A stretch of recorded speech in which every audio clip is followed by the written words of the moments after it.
Welcome back to another episode of Mountaineer Report here, made possible by West Virginia Sports Now. Mike Osti, going to be joined by Luke Blaine here in a moment.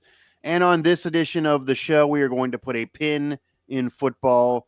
Of course, not permanently. Recruiting season still has to end. A lot of conversation into the off season, and then what will happen in 2026, of course. But put a pin in football for the purpose of this show because we're going to preview the 2025-26 men's basketball season, the first for Ross Hodge. It is the fourth head coach for the Mountaineers in 4 years. This one feels like it's going to go to at least year two, but never say never there. Knock on wood for Mountaineer Nation. And now Ross Hodge is on the clock. Darren DeVries in year one did get the Mountaineers on the verge of the NCAA tournament. They got job. They really should have got in. They had some big wins, some top 10 victories. They also blew it kind of down the stretch. Javon Small led the way. They didn't have enough depth and a lot of drama with Tucker DeVries and company. An entirely new cast of characters. So forget all those names. An entirely new cast of characters. Luke Blaine's going to be covering it for us in person at the now Hope Coliseum. So even a new name for the venue. I will be there assisting him and our coverage of West Virginia Sports Now on occasion as well. And of course, manning the battleship here, maybe some post-game shows. We'll see what we have for you throughout the season. But Luke, I know you've been kind of alluding to this on recent shows here. You've been writing about this a little bit. You're optimistic on this team and what their potential is and what their ceiling can be. You even wrote about that maybe their ceiling can be higher than DeVries' team, which the only way to be higher than DeVries' team would mean getting in the tournament. You're not going to get any closer to not get in than Darren DeVries was last year when they really should have got in. So that kind of would put them in the tournament. And I think most Mountaineer fans would feel that if they get in the tournament or even get close and have a year like DeVries had, that's probably successful for year one based on the expectations. So to kind of start there, because we're going to talk what we expect out of this season, what would be a good year, what would be a bad year, and then maybe do some over-unders for what we think of this team, maybe for some individual players. But just to refresh anyone's memory, why are you high on the Mountaineers entering this season? A new group, a new coach, a new schedule strategy even. But you feel like this should be a good year. Yeah, absolutely do. I think that Ross Hodge is the kind of guy who can get the most out of his players. And he gets that from an effort standpoint, a scoring standpoint. He knows how to put players in position to win. He did that at North Texas a good bit, helped develop Brennan Lorian into, sixth man of the year in the AAC. And now he's going to be a starter at WVU. Jasper Floyd is a very capable player that he brought over with him from North Texas. And thinking about helping players reach their potential, there's a lot of potential on this team from a scoring standpoint, from a defensive standpoint.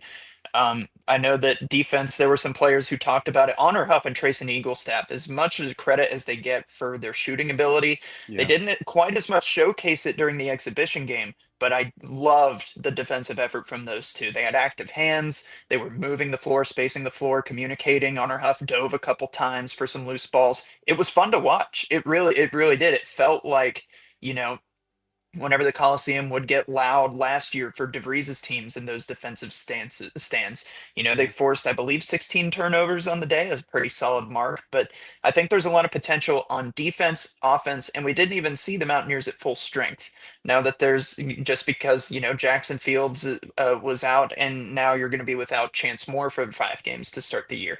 So thinking about it in terms of what this team could be. I think they're still figuring that out a little bit. They did mess with some lineups. I really do think that there was just an effort being made to try to get some of those guys on the court in front of the home crowd, specifically guys like Amir Jenkins, who, from an athletic standpoint, looks ready. You can tell he kind of got timid a little bit with the ball and, when it came to putting up some shots. And I think once he finds the flow of the game, he's going to be a very capable backup point guard for this team. But looking at it, whenever you think about it from what this team could be, I do think that there's very high potential all around. And if this team plays to their potential, if you can have Honor Huff shooting like we know he can, and Trayson Eaglestaff spacing the floor, and you get Harlan Obioha and Brennan Lorient going down low, and you have Jasper Floyd there in the middle to dish it all around, then I mean, sky's the limit for this WVU team. It really is. Yeah, it does feel like there's a lot of potential for sure.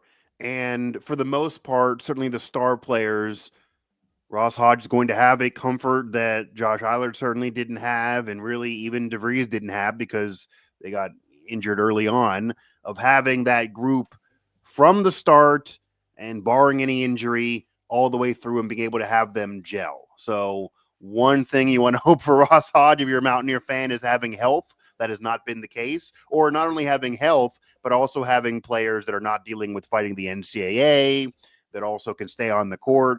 The issue of the last several years, from the Huggins scandal and his departure to now, just simply is the issue of getting players on the court on a regular, consistent basis. Tucker DeVries only playing 8 games last year, battle fighting the NCAA. Kirk Krisha having to deal with a suspension early in a season. Right now, those issues that maybe the program can't control going into a year that kind of hurt those years before they even got started. Right now, they haven't befalled. They haven't been an issue. They haven't hurt Ross Hodge. So that's one advantage to open up the year. And yeah, you have the shooting touch. You have a little bit more size than last year. Size has been an issue really since Culver. They haven't got a true rebounder with size since Culver. That even goes back to the end of Huggins. He really struggled to even get one for a year or so. So it now feels like they have a little bit more size, not perfect, but more size, multiple players that can shoot the rock, and depth. And again, they have a defensive-minded coach that goes back to Huggins, a defensive-minded program, a defensive-minded team. Fans are probably going to like that. The question is, can they score enough and can be hot enough? And maybe if they have a cold night, will that be a problem? I don't see that being as much of an issue as last season, where they struggled to even get 60 points. But when you do have sharp shooters, they could go cold as well, even though Eagle Staff, Brendan Lorian, etc., Jasper Floyd can certainly shoot the rock. Mountaineer Report here, Luke Blaine, Mike Osti, as we are previewing the men's basketball season. Ross Hodges, year one at WVU. So to that end, and you're high on the team, but going both sides here, what would you say is the greatest strength of this team?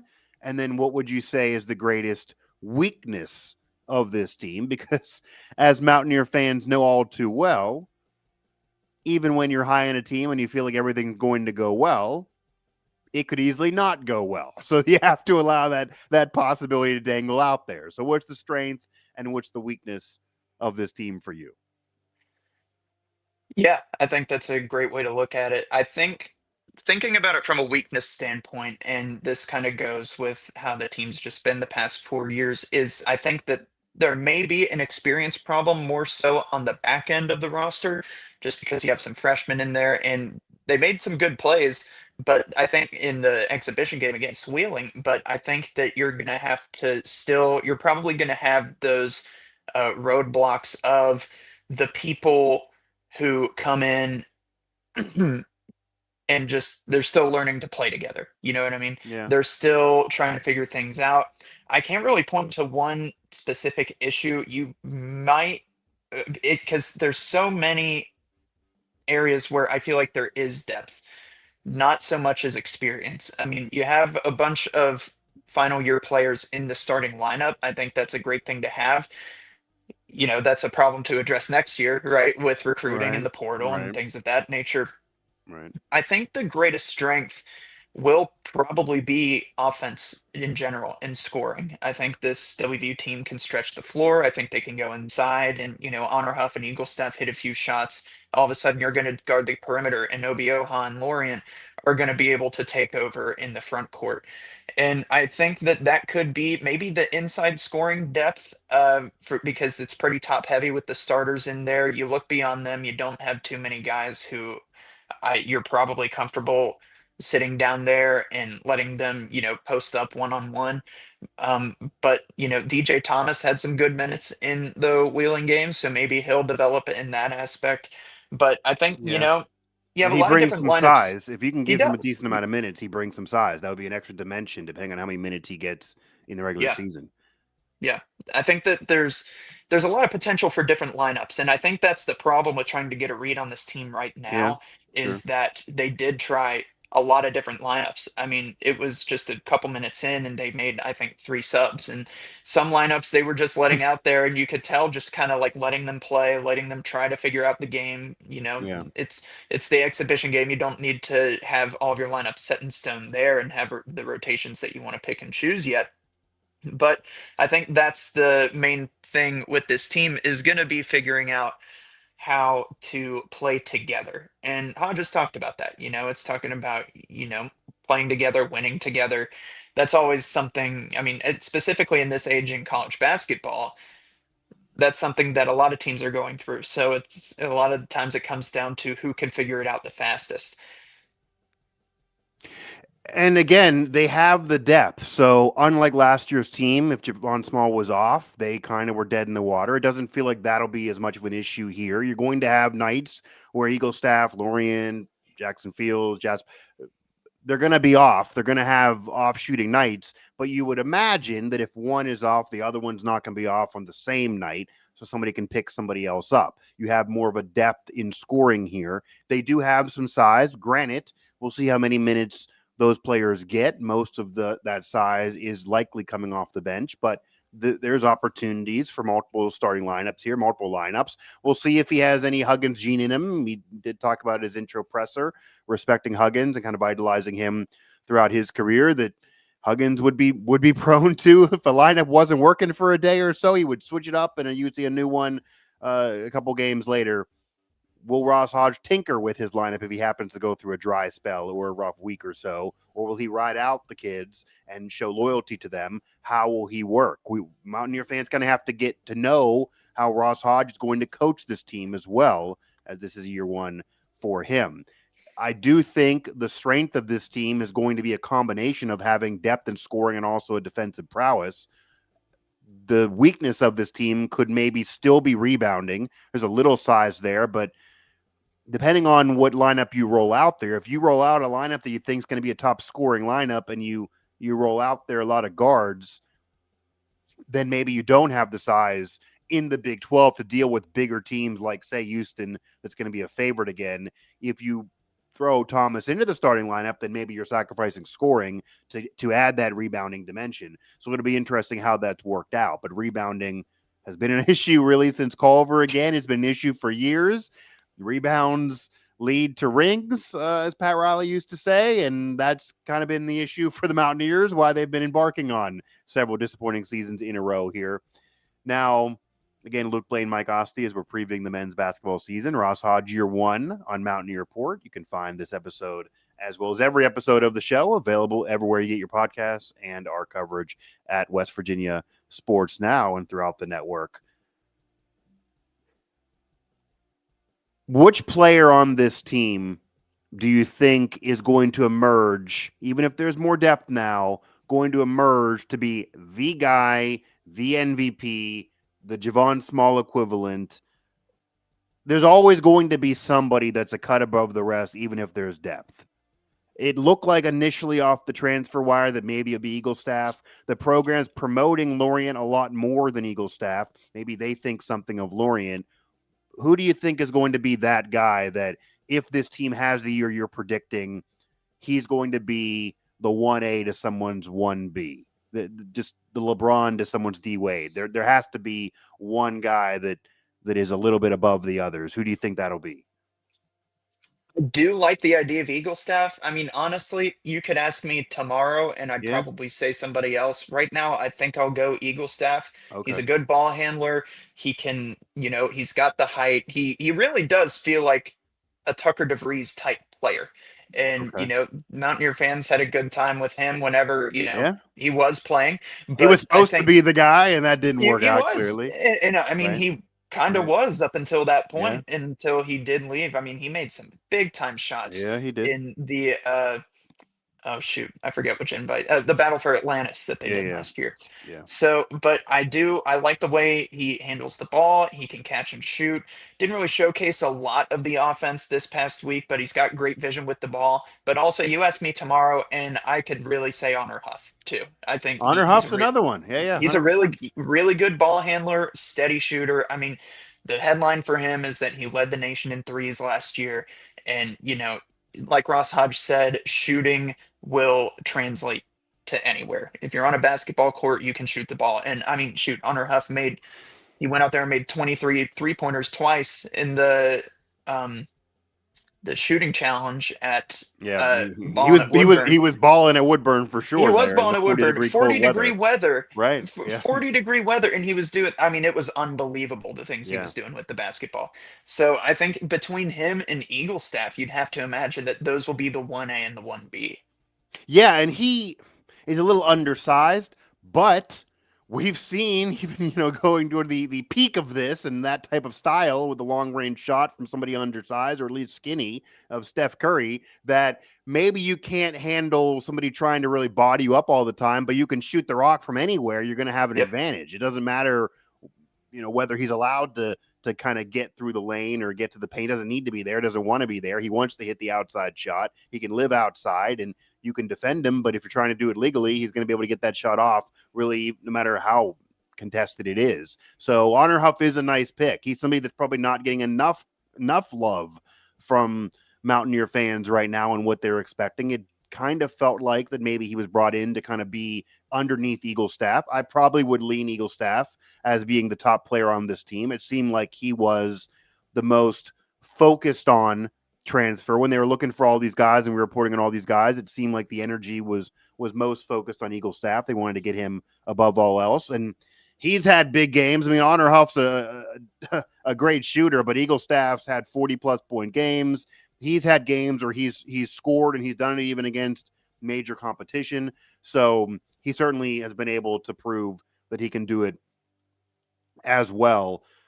Who do you think is a player that maybe is going to go unsung, but if this team makes a tournament run, is going to have to be a key piece? So maybe not one of the stars, not an Eagle staff, not Honor Huff, maybe not even Brennan Lorien, but somebody that's going to be part of this team. And if they're good, is going to have a great year. Oh, I'm glad you asked that. I've had this in my mind ever since I wrote up the preview piece on him. Okay. Is Chance Moore, specifically since I saw him play Yeah. on Sunday. Chance Moore. I see is somebody in our such- chat is bringing him up as well here as we're Yes, doing this I, live. Yeah. me and Keenan Cummings raved about him earlier Yeah. on Ollie Reed's show earlier tonight. I mean, after just watching him in person, the highlights don't do it justice. I mean, you have to he gets the ball and he is just perfectly downhill. He's explosive. He gets to the rim. At some point this season, he will end up on SportsCenter top 10. I do believe he will because he just flies to the rack. I mean, the 6'6" guard he just flies through the air, and Yeah. he tried to punch a couple in this past week over defenders, but couldn't quite connect there. But man, he's at the volume that he tries, and he's bound to do it, I feel. So, but he is a fun player to watch, and I think he fits so well into this Ross Hodge system. He averaged 1.3 steals per game last year, 6.5 rebounds. So if you want a guy who can help turn defense into offense, it's Chance Moore, because you get that turnover and you find him going down the other way. I'm not sure anybody else will be able to catch up with him, and he's going to get some open looks. I'm sure he's a capable 3-point shooter, just an all-around great wing to have, and an awesome depth piece for this team, especially if he's going to be coming in off the bench. Now, the sad part about that for WVU is that he's going to have to miss the first 5 games due to NCAA waiver requirements. So he is going to miss the backyard brawl, and he could have been a difference maker in the backyard brawl. So I but I think he is enough of an explosive player, a gritty rebounder, a capable scorer, that I do think that once he does come in I think his first game will be against Clemson in the Charleston Classic down in Charleston, South Carolina. So I think when he does come back, I think his difference is going to be felt. It feels like he's a popular pick, but for good reason, for sure. Yeah. And again, it also feels like that Ross Hodge is going to use all his guys. He didn't put together a full-on team for nothing. There are a lot of coaches that ride the hot hand, that ride the starters, and they barely go to the bench, and they live off the top transfers. And I'm not going to say that that's even a wrong recipe. You bring them in and pay them money. You got to use them. But there's depth on this team that I don't think a West Virginia team has been this deep in several years, probably since the end of Huggins and his last tournament run, which You could even argue how great that team was. They failed to get 20 wins. They got in mostly because of the analytics, and they had a roller coaster ride, and they kind of were riding Eric Stevenson for a while to kind of carry them on his hot streak. And if he was cold, they were kind of dead in the water. This team feels like there are multiple players that can kind of carry them if need be, but they're also going to have a solid bench. I mean, there was a conversation that we've discussed on a past show that you wrote about that's been brought up throughout the offseason that maybe Lorient should come off the bench, or maybe even Floyd or whoever should come off the bench. Are you going to run, if you're going to run a guard heavy lineup, a guard heavy starting five, you're probably starting all of those guys, but maybe you're better served to have Thomas in that starting five, have one of those, even if they're a top transfer, one of those guards. Again, probably Brennan Lorient, come off the bench. He's done the role before. But if you're going to start those guys, then you need to find somebody else to do that role, basically. And maybe Chance Moore could be that guy. Maybe he could be that Yeah. guy for this team and do that role. And that six-man role is going to be incredibly important in a conference that you're going to get beat up once you get into the Big 12. Their size, Mountaineers are bigger than last year, but they're still going to be undersized at times. There's going to be rebounding issues. They need to be able to work through a lineup and not just rely on one guy playing all day. Because again, we saw how exhausted Javon Small would get doing that last year when he was kind of asked, and they were forced to call him to do that because of injury. But that's just a lot for anybody. Again, Luke Blaine, Mike Osta here, Mountaineer Report on West Virginia Sports Now. Now, you mentioned the backyard brawl. So looking at the schedule a little bit here, it's a little different schedule strategy that I alluded to earlier in terms of, you could argue it's a little beefed up. I mean, they always had hard out-of-conference games. Of course, they played Gonzaga, Purdue in recent years, and the Gonzaga was a big win. But they're trying to beef it up even a little bit more than that, and trying to get it to where maybe their record will be worse in out-of-conference play, but they'll be more battle-tested for Big 12 play so they can be consistent in Big 12 play. And we saw last year they had big wins. They went on the road at Kansas, but then you'd lose to Colorado in the tournament, or you'd have rough outings toward the end of the season and lose games you shouldn't lose. So they want to avoid that, to not allow the committee to run amok and have any reason to not put the Mountaineers in the field if they get the analytics right and if they get a certain amount of victories. But looking at this schedule right now, I mean, you start with Mount St. Mary's, Campbell, Lehigh. They should be able to get those victories. This is not a Josh Eiler interim year. You should be able to handle your business in those type of games.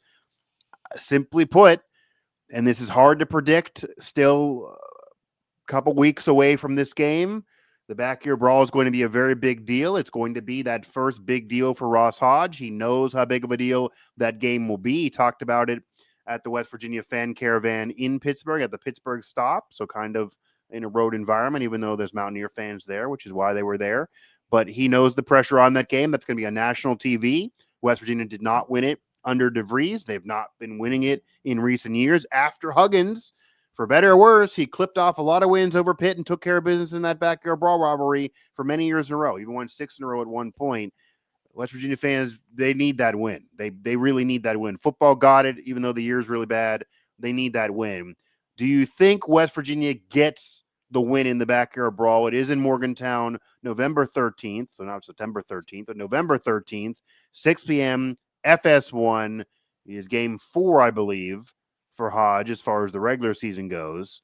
Do you think they get that win, and do you have any keys to that game? That is the first biggest game, the first major test for Hodge's team this year. I want to say yes. I do think I look at each and every one of these non-conference games, and if this team plays to the level that it is very capable of, if Russ Hodge can get these guys to play at their full potential, I see very few games on the non-conference schedule that I could chalk up to being a loss. And you're going to have your off nights, and part of, his coaching style is responding to that and working Right, through that. And right. I do think he is the right coach to run that kind of system.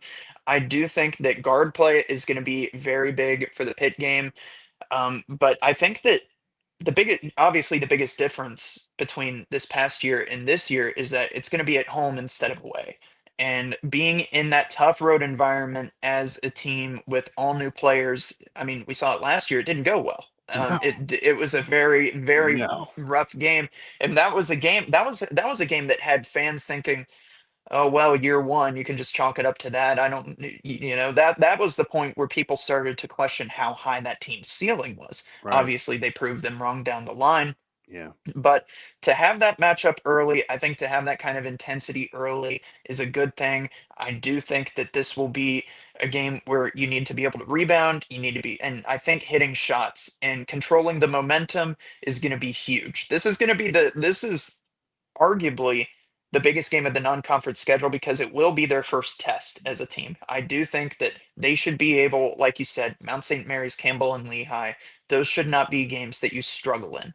But Pitt is going to be the one where you're going Yeah. to probably get some punches, some counter punches and haymakers thrown right back at you. So you have to be ready for that.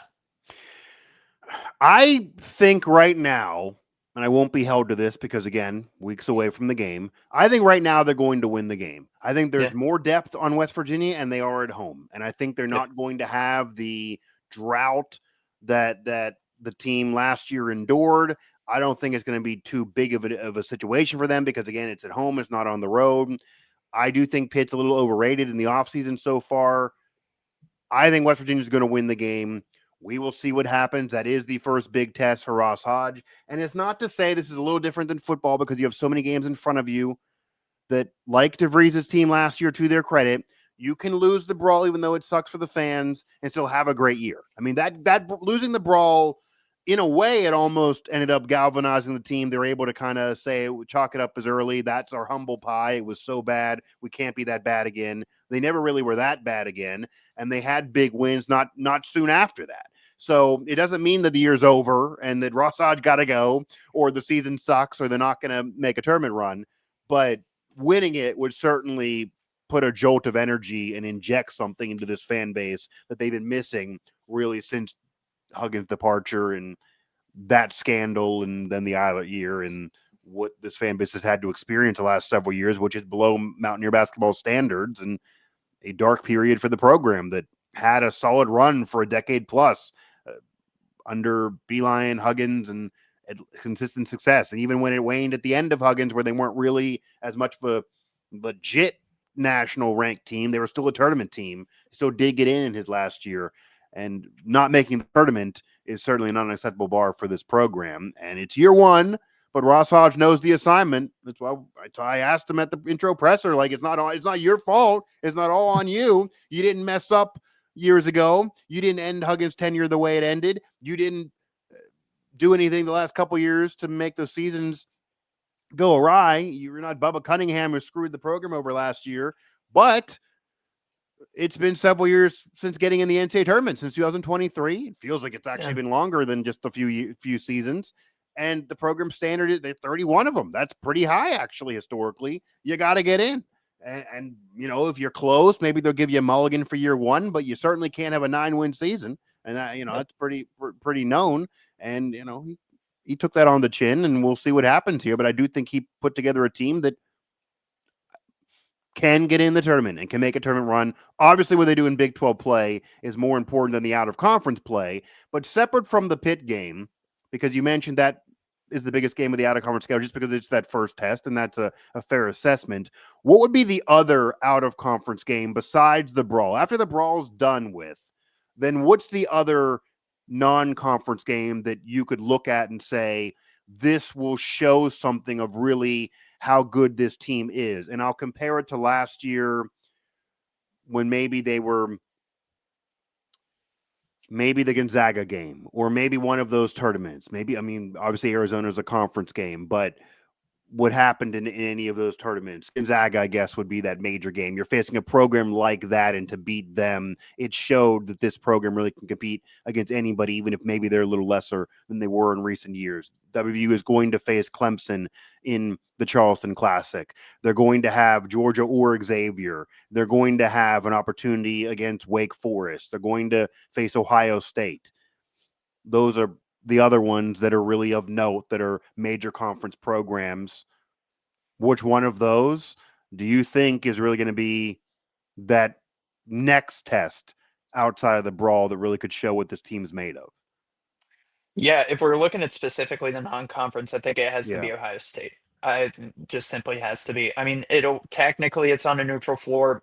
It's in right, Cleveland. Like it's, right, there's going to be more Ohio State fans there right. than, I mean, it won't be a true away game. You won't get that until Iowa State. And that's another reason why I have this one there is because this is just 2 games away from the Iowa State game. Yeah, and on the And road to open up Big 12 on play on the against a road there. good team at night, national TV. I Yep. mean, lots against you to open up Big 12 play there on January 2nd. Exactly. And Yeah, of course, there's a good, this is December 13th. Iowa State game's January 2nd, and they get Mississippi Valley State on December 22nd in between. So you have a right. little break, you have time to figure things out. But this is definitely going to be a measuring stick game to where you have to look back and say, okay, how did we fare against Pitt, Clemson, Georgia, or Xavier, whichever, Wake Forest? How did you fare against those P4 teams? And then you know, step into Big 12 play. And I think those big time matchups are going to be the ones that you really do track how well the team does over the course of the year because you get a lot more out of maybe a 10-point win against Ohio State than I think you do over a 40-point win over Mississippi Valley State. Sure. Yeah, That's yeah. that's just the thing. It's so you have to be able to look at those matchups that are a little bit more evenly matched and then take those experiences into Big 12 play. I would definitely say it's Ohio State for everything that you just said, and especially because even though there's other major conference programs in the out of conference schedule, a couple more Yeah. than normal for West Virginia. Normally it's one or two. They have four this year. Yeah. But Wake Forest, this is not Chris Paul's Wake Forest. It's been a while since they really were on the legit level. Clemson is, they can be competitive, but they're not a world beater by any means. Xavier, Georgia, Xavier would be more of a test, I would imagine. They're usually a better program and a better team. But Ohio State is that test because it's in Ohio, because it's really a road game, even though it's a neutral site game. And they're going to be in a tough conference. The Big Ten and Big 12 kind of argue on which is the best conference in college basketball every year. That's going to be one of those games that Luke, that the Oh winner yeah. of that game, that's going to kind of set the standard to when fans start, arguing on which conference is better and kind of the, you know, my conference is better than your conference, kind of the dumb argument that exists all the time. That's going to kind of be that first game that the fans will be able to point to, that if you get a win over Ohio State, okay, it'll be used. It'll be the same thing as kind of what's been going on in football, that the Big 12 and ACC kind of always have that as the little brothers to the other Power Four conferences. And Big 12 fans around the country always bring up West Virginia beat Pitt. Even a really bad West Yeah. Virginia team, maybe the worst in program history, beat Pitt. That's now turning around their year. And that might be the same situation. Not that West Virginia is going to have some horrendous 2-10 equivalent year, but if West Virginia would beat Ohio State, that could be used all across the Big 12 as, hey, here's a Big 12 team that did this. But if West Virginia would lose, regardless of where the game's played, then the Big 10 can say the same thing. And it's definitely a barometer going into Big 12 play. And that's going to open up Big 12 play at Ohio State. In fact, West Virginia and Ohio State are going to open up Big 12 play in general.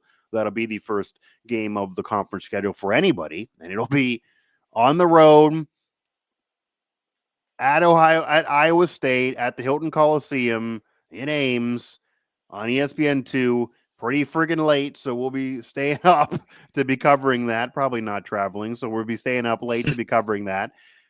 That'll, of course, be a test. But going into it after a tough loss or so, or losing the big games, you wonder where the vibes will be. If they go into it after beating Ohio State, maybe they're riding high and can carry that momentum forward. Now, we're not going to go game to game here and pick apart too many games. I mean, it's pretty obvious that Kansas is a big deal. You see them January 10th, Houston January 13th. That is in Houston. So they are facing, for the most part, besides that Kansas game, most of the better teams in conference play on the road first before they then get them at home. That could be good or bad. You get it out of the way, Luke. But the negative is if you just lose these games, you're going to start behind the 8 ball in the conference standings.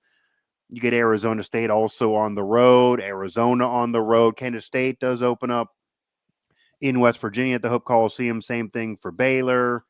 Cincinnati, you face home and away within a 3-week period and close them out after the February 5th game, Texas Tech, UCF, Utah, Oklahoma State, BYU, Kansas State. This kind of runs it out. And then you get to the Big 12 conference tournament. And that kind of just is a brief summary of what you're going to see in the conference schedule. And really the whole season, it all goes to what happens in that conference schedule and how battle tested you are for that conference schedule.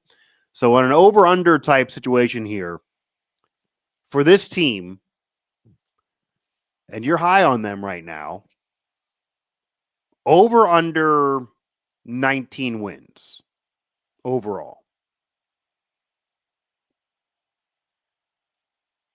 Sorry, I'm counting up the games. I'm trying No, to. you're good. I mean, I didn't go over under 20 on purpose I'm because doing I've seen a I'm lot of doing some 19 math. win projections. So I don't want to Yeah. make it easy and just have people go to 19. Over under 19, assuming this is going to be a good year.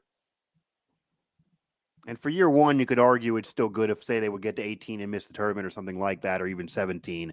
But we'll do over under 19 for the purpose of this overall.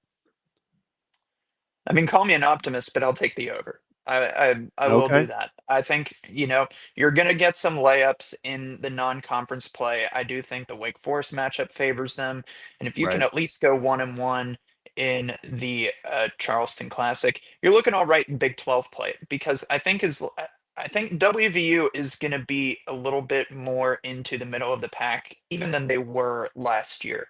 I think because you mentioned it that is a very top heavy stretch of games whenever you get into the Big 12 play. I Yeah. mean, you have Iowa State, Kansas, A and lot Houston on the road, all too. in your first four games. Yeah. Yeah, I think. I mean, if you split that, Yeah, and then you will have a cushion at the end of the year. They could have a winning streak to end the season, which would be the reverse of the last several years. But yeah. but you also don't want to start out 0-4 in conference play, Oh, even if absolutely. you're a good team. So Yeah, there can't be an excuse. But yeah, it's rough to open up conference play for sure. but also looking at the teams you have twice, Cincinnati and Kansas State. Right. I kind of like WVU going 3-1 in that stretch. I'm not like Kansas State.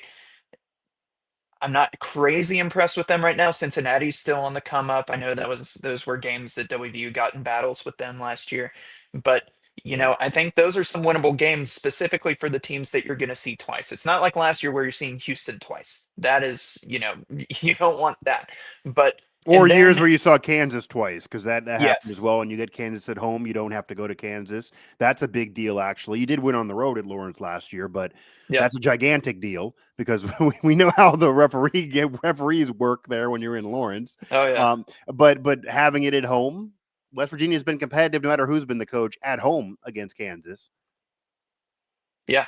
I think that, like Kansas State went 16 and 17 last year. Obviously, a lot can change in a year right now in college basketball, but if you're Right. thinking about it from that standpoint, and the reason that WVU lost most of these games is because of height and rebounding. I mean, Yeah. they got out rebounded Yep. at an extreme level in Big 12 play. Like, hard to put into words how much they got out rebounded. And I think that's probably going to be the key for the team this entire season. So, I mean, Kansas State and Cincinnati, you get them two times a piece. And there's just a good stretch in the middle of this schedule where it's like, I really do feel like it does favor WVU. They played Baylor close last year. Then you get Cincinnati, Texas Tech will still be good, I'm sure. But UCF, Utah, TCU, and Oklahoma State, I mean, that's not a bad stretch of games for you to have to play in. Yeah. BYU, I think that they can be competitive with BYU. They were last year. That one went down to the wire. Then you get Kansas State and UCF to finish the year again. I mean, there's opportunities here. Like because specifically because their schedule is so front loaded, you're going to need to get a couple there. I think when it comes to Yeah. tournament placement, you're going to need to find a way to maybe beat Kansas at home, stay in there with Iowa State and Ames. You know, of course, Iowa State last year there was a little bit of stumbling there in the latter parts of the year, but I think that there's opportunities here, and maybe I am just being the most insane optimist out there, but I do think that, and a lot of these teams I'll need to see in action, Yeah, you're right. but I think that there's going to be so much more offensive depth, like you said, and a lot of these games just came down to how well can these teams defend Javon Small, because that was it. And And especially at the end of the year, teams really started figuring it out yes. with end of Oh yeah. January on that Yeah, they you found it out. stop Javon Small, you just throw two Yeah. bodies over there, and this team is toast, especially once Tucker DeVries wasn't coming back. Yeah. Yeah, because and then that hurt rebounding because you had to send Amani Hansberry out there because you Right. can't really. I mean, listen, Sincere Harris and Toby Okani were good, but you can't depend on them to be like high volume 3-point shooters. Yeah. And then there were just so many lineup mismatches. Harris Elizavich had ended up playing valuable minutes in a lot of games. It was just a mess last year. If you got beyond the starters, there wasn't a lot of depth there to help WVU out. So now taking that into this year, where you have freshmen who are handling the ball, some who are hit shots in this game this past week, played big minutes in the front court, and just a star-studded cast of starters from what I believe and what I saw. Of course, Obi Oha and Brendan Lorian are going to have a different challenge ahead of them playing in the front court in the Big 12. Wheeling University just isn't going to be able to match the size and strength and the physicality for that specific position group. Right. So I think that there's chances here. So I will go over. I will stay true to being high on this team and stick with the over. Yeah, and 19 wins, 19 and 13 was the record a year ago. They also got 10 conference victories, which put them around middle of the pack in the Big 12. So over under 10 conference wins for Hmm. this year's team. How So many they're going conference games over are they overall. playing? Yeah, I mean, they're in the teens from what my count was. Okay, they got 18. Yeah, that's yeah, okay. Over under 10? Yeah. Because you're also saying over 19 wins from a year ago and that they would be a tournament team.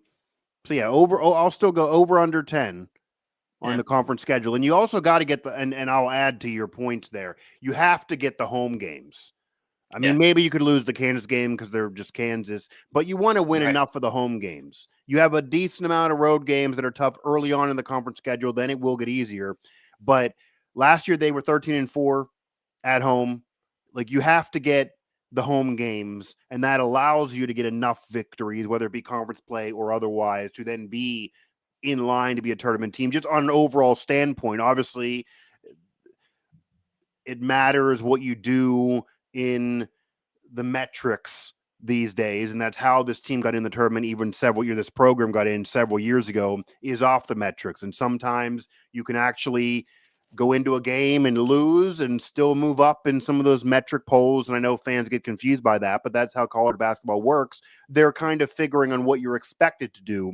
And if you're supposed to lose by 8 and you lose by 2, then you exceeded that expectation. And then that's why you would still move up. Or if you're supposed to go to Lawrence and get a win when you're not even supposed to win at all, you're going to skyrocket. Those are opportunities for you, but there's still a win total that you got to get near. Like, even if the metrics are great and you have 15 wins, you're just not going to get in. So over under 10 conference victories that do matter more than any of these overall games, even though, yeah, over under 19, you have them over 19 overall, but for 10 in terms of the Big 12 schedule. I think I'm comfortable saying 10 too. There's some matchups that I look at this one or over, excuse me. But Yeah. I Well, think maybe you want to push it. I guess I could push it. yeah, probably maybe I could definitely see a 10 and 8 WVU team in conference play. I do think Yeah. that there are some games I look at here and I really like. I like the way that Cincinnati favors WVU. I like the way, Oklahoma State I mean, Oklahoma State's been having it rough in Right. more ways than one. But I Yeah. think that like across the sporting field, I think Right. that Yeah. they've Yeah. they've just had it Yeah. rough. But in a lot of these tougher matchups, Kansas, Texas Tech, you're gonna see them at home. So I think that there's an Right. opportunity there to call those coin flip games. You'll have Utah at home. You're gonna have BYU at home. At That's a home. big game Yeah. to have at home too. Yep. So, and I'm not saying they'll go undefeated at home, but No. that's big time. I think that you have an opportunity to stack some wins in the non-con and then carry some of that momentum over. Because, well, specifically with me, it wouldn't make sense if I said over 19 wins and under 10 in the Right. conference play. I don't Right. I don't even know if that's possible. But Right. I think, it's depending on how the season looks, I guess. But I I There's some guess good you'd have to matchups. run. You'd almost have to go undefeated in out of conference play, and then Yeah, kind of go kerplunk in some of these conference yeah, games. I guess maybe then you could do it math wise, but yeah. yeah. Probably in that way, but I'm comfortable with both of those answers either way because Okay. as much as I think the Big 12 is, I gotta say, Big 12's the second best conference in basketball right now. That you're not beating the SEC right now.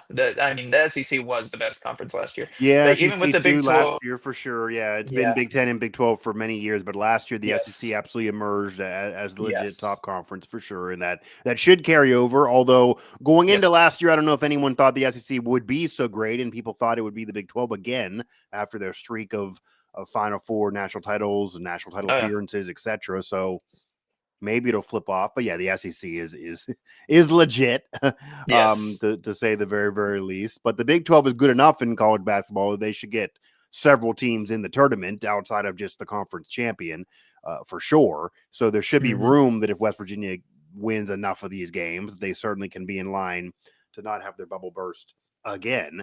And certainly it would help to not slide and maybe have a solid showing in the conference tournament, because obviously that was not the case a season ago. Luke Blaine, Mike Osta here, Mountaineer Report. WV Sports Now as you're previewing the men's basketball season, year one for Ross Hodge, and going through some of these games, talking about the strengths and weaknesses of this team, how there's more depth than in recent years, and why Luke is high on this group and believes they're a tournament team and the ceiling for this group as well. Do you have any predictions on any points per game or any assists per game or rebounds a game for any of these key players? I mean, if I pull out, say, Eagle Staff, do you think he's going to average, over under 14 points a game, something like that? Do you have anything you want to, any predictions? Just I'll leave that open ended almost. I would probably feel comfortable with 14 for Eagle Staff. I think he Okay. will be a pillar of the offensive They're strategy. also gonna spread the rock around, so That's it's I was not just gonna be about to like say one that. guy's Yeah. gonna have 20 points on an average because they're gonna spread the love. That would be a Yes. negative if that's the case. You probably would have injuries. Yeah, because I mean that's the thing is with the Eagles staff, and maybe I could honestly almost see like an 11 or 12 points per game scoring out of him, Okay. just because like you said, I think that they are going to try to find ways to make them stretch the floor on them. I think that they'd Right. rather give up twos than threes. So maybe they're comfortable. Maybe other teams are comfortable with the dump off to Obioha and Brennan Lorient and trying to see what they can do down low and see how well they can defend them. And maybe some double teams or things like that. But there is just so much potential from the scoring aspect. And even from the standpoint where I think Jasper Floyd could get some more points than he has in Yeah. past years. I think it was 8 points per game last year, but I mean, he has established himself as such a distributor of the basketball that he might be somebody that defenses overlook. And, maybe he'll surprise some people in the scoring categories as well. I think that for just about any of these starters, there's capabilities for any of them to have a 20 plus scoring night. And maybe that'll be my bold prediction that each starter gets a 20 plus scoring game by the end of the season. But I could easily see it happening. Laurent Novioha scored the first 9 points for Yeah. WVU to start the Wheeling game. And just looking at it, I think that there's opportunities for them to have big nights down low. I think there's opportunities for Eagle Staff and Huff to make some big time shots and have some really good shooting nights. And that's what I think is I don't look at this team and think they have to win this way. I look at this team and I think, oh, they can win by shooting. They can win by post scoring. They can get some mid range And that's shots how you going. can have a good team is being able to win multiple Exactly. ways. That's not the You, case with last year's yes, team. Even when they had big wins, there was one way to do it in one recipe, and being able to win different ways and not relying on just one game plan. That's how absolutely you can agree. be a good team because the other coaching staff is going to try to take away what you do best. 100%. Yeah, I think that's I think there's a lot of fluidity in this WVU offense that they can kind of adjust how they score to what the game needs. And like you said, that's something that WVU just flat out couldn't do that year last Yeah. year. I think that that's also the point where rebounding becomes the utmost importance. I think that whenever you do have to maybe you have to kind of do a detour in scoring, that's going to be when rebounding and not giving up second chance points becomes even more important. So that is going to be a huge aspect of this WVU team this year.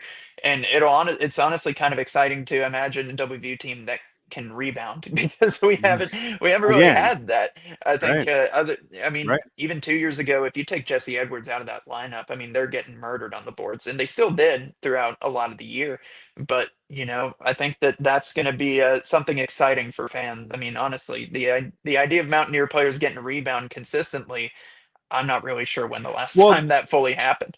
I mean, again, I think it was Culver, and really that goes Yeah. back to the last Mountaineer team that really had a legit shot to have a deep run through March. I know the Eric Stevenson Yep. group got in the tournament, but they were one and done. They Yep. didn't have top rebounding, and this program hasn't had top rebounding for years, no matter who's been the coach. I see somebody there in the chat throws out OBO at least 8 rebounds a game. Well, I'm going to make it a little bit more fair to him and go to what his number was last year and go to 6, over under 6 for him.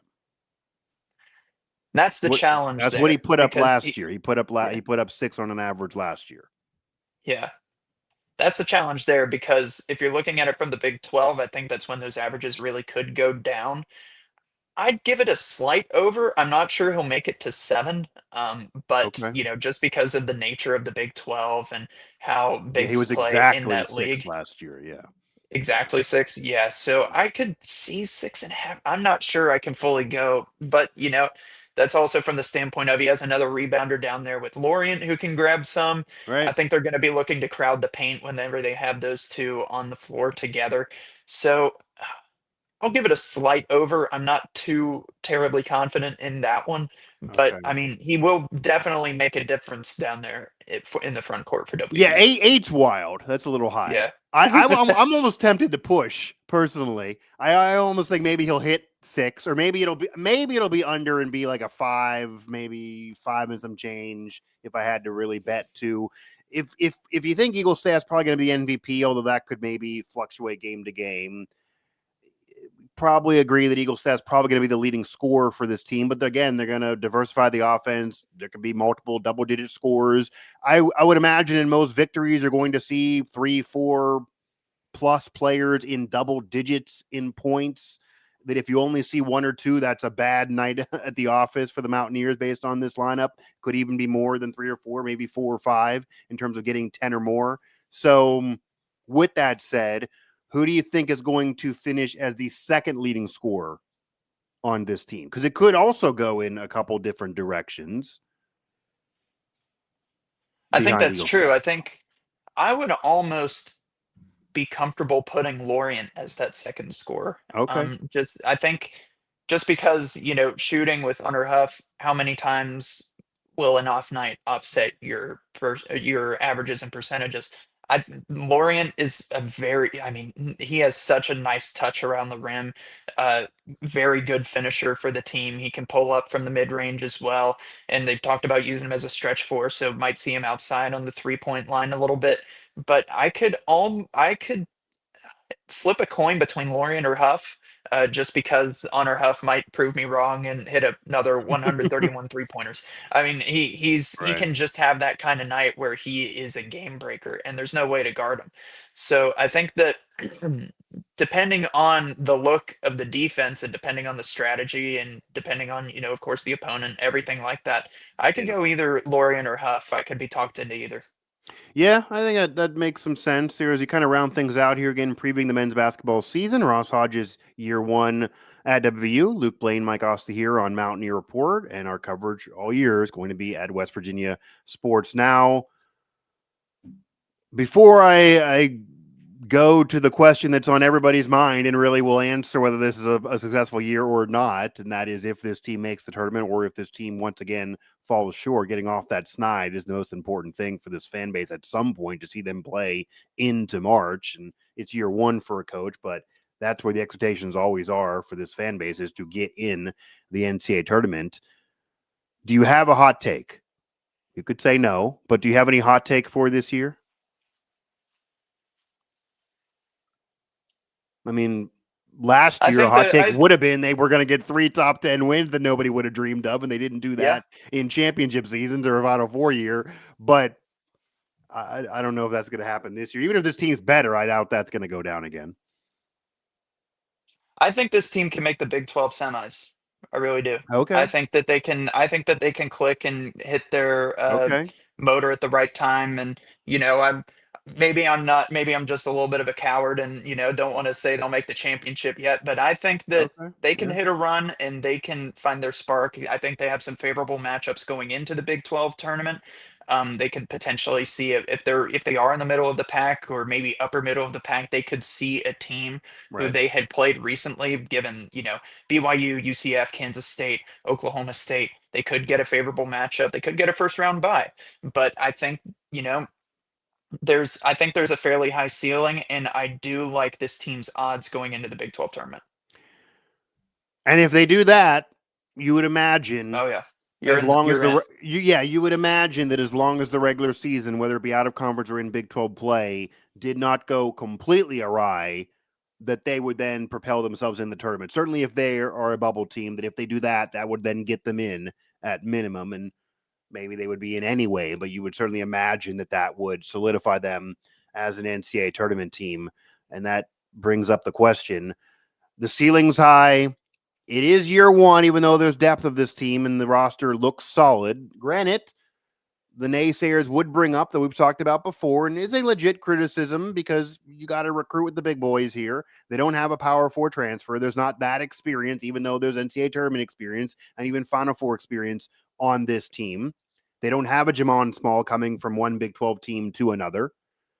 Now, as I've said, many of these players, Eagle Staff, Lorien, Honor Huff, etc., they were recruited by other Power Four programs. They wanted them, and they chose West Virginia for whatever reason.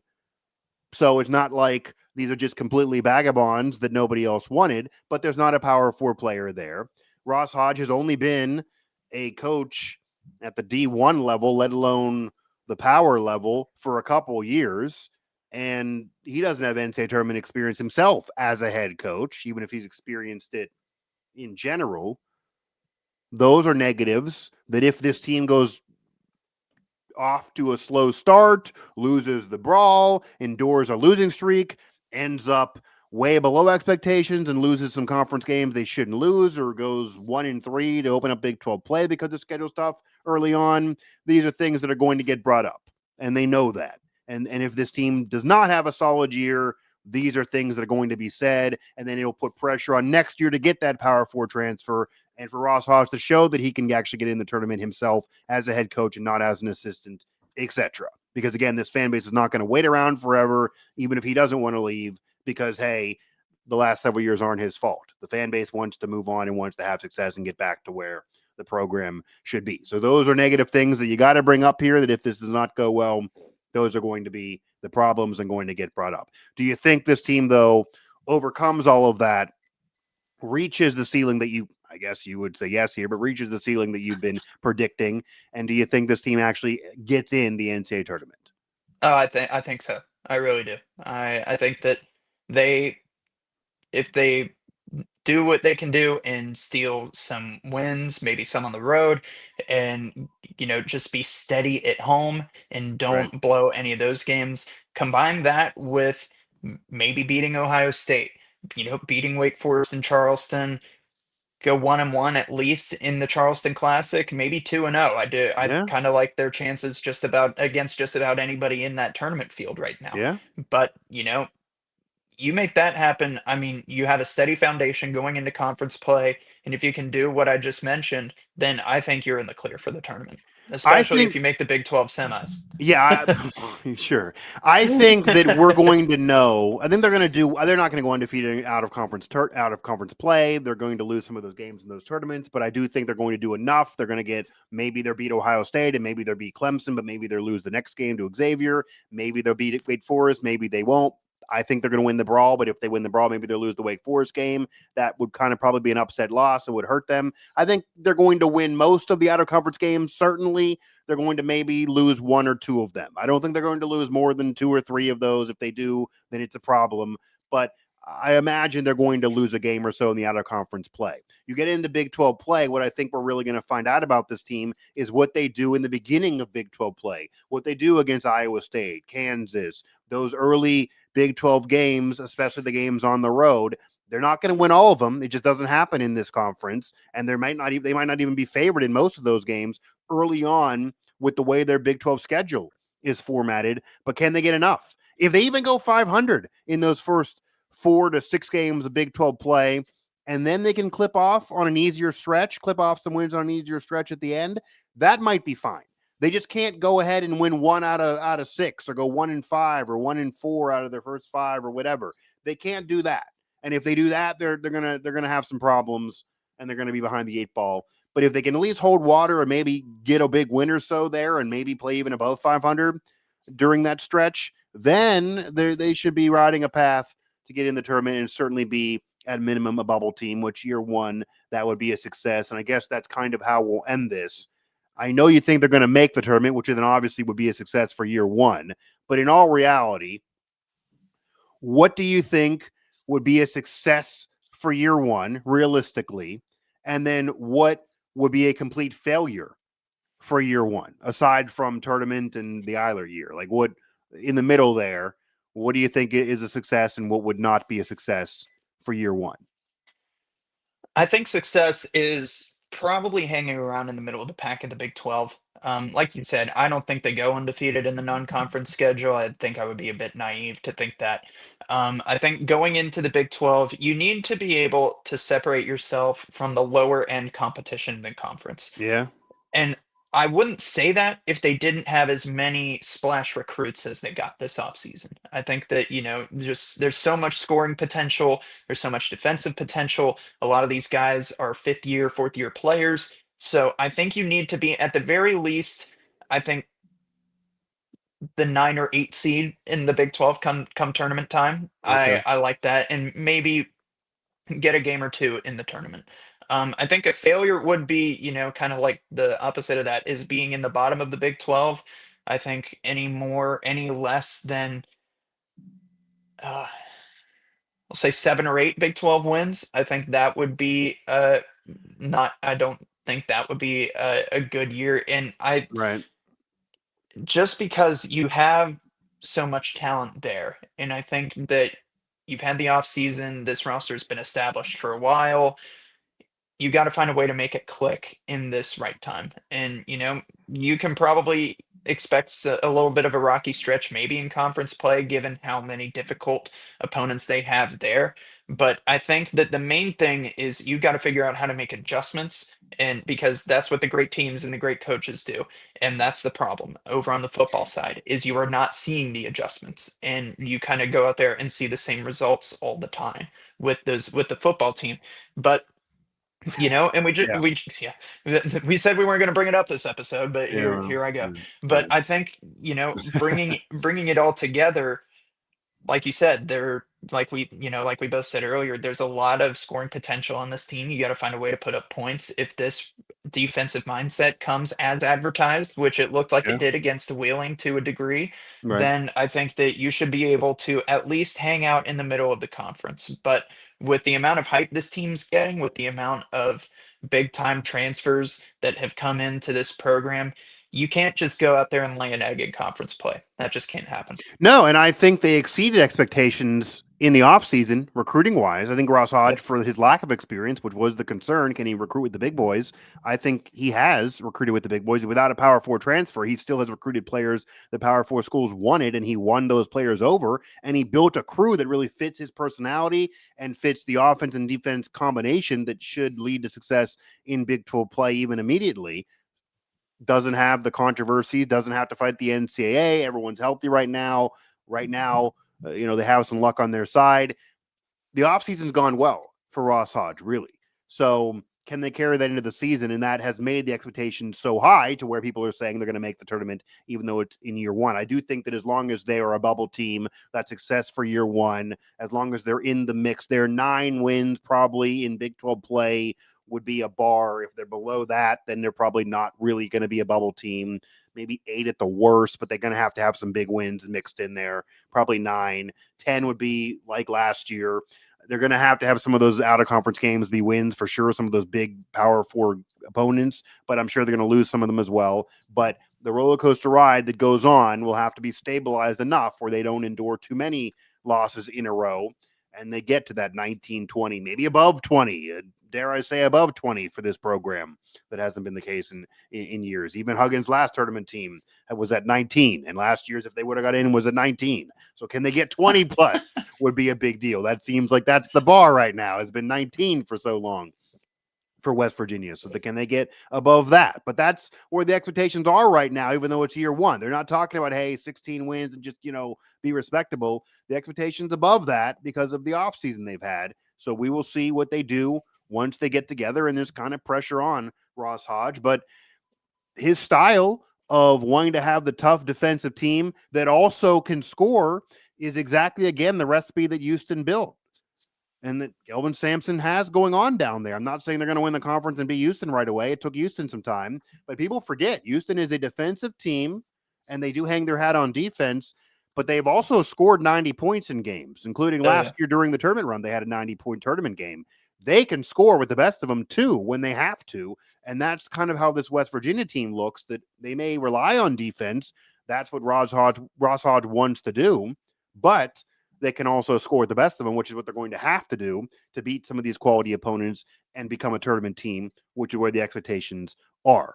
Luke Blaine, Mike Osti, that'll end it here for our preview edition of West Virginia basketball. Ross Hodge, year one, and we'll just kind of phrase it of we'll see what happens, because that's all you can say right now. But we are very, very close to the season tipping off, and then once it gets underway, the microscope will be on Ross Hodge. It'll be a little different than what he was doing there at North Texas. The microscope will be on right away. And, of course, that first big game test in the backyard brawl on November 13th. I think we'll learn a lot from that game, and then we'll have other games we can learn a lot from as well. But can Ross Hodge deliver and get the Mountaineers back in the NCAA tournament?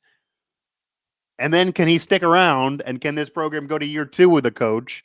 And then who knows? The sky may truly then be the limit for the West Virginia Mountaineers.